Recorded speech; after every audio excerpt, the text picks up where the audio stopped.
Making a Chef is brought to you by Blue Cross and Blue Shield of Mississippi and Methodist Senior Services. So, Mr. West, I love cooking brisket, but past 2 or 3 times I have not been able to get a good brisket. So is there anything you can show me to make a perfect brisket? Well, let's start from the beginning. What we're gonna do here is we're gonna take our brisket and we're gonna trim it up, and then we're gonna season it. And we're gonna use 2 simple things, salt and pepper. Perfect, yeah.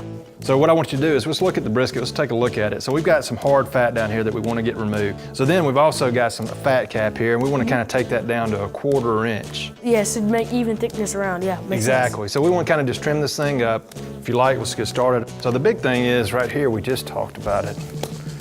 This big fat piece of fat right here. So we're just gonna take our knife, and if you get too much meat, that's not the end of the world. We just want to get this big hard piece trimmed up. Just any of this hard fat. So just take the knife and just kind of take a little bit off this, and we'll work our way over here. So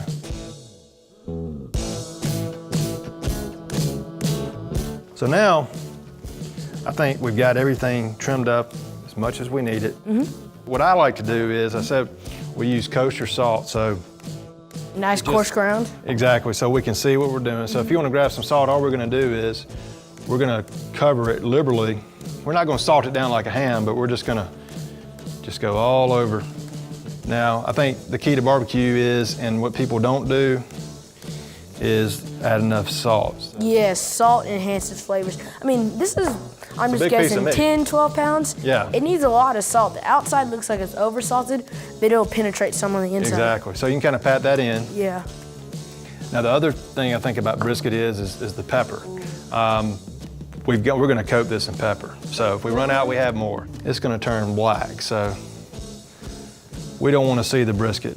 So basically now we're going to flip this over, and oh wow, look at that beautiful piece of meat. What we put on there is going to just kind of get pressed in. So we're going to repeat the process again with our kosher salt. But you can see this is totally coated. We can't even hardly see the brisket anymore. Now we're ready to put it on the pit tomorrow. All right. We'll let everything kind of marry up overnight and just kind of sink in. Yeah. And then we'll pick up tomorrow and we'll put it on the pit, and then we'll talk about the rest of the fun. Perfect.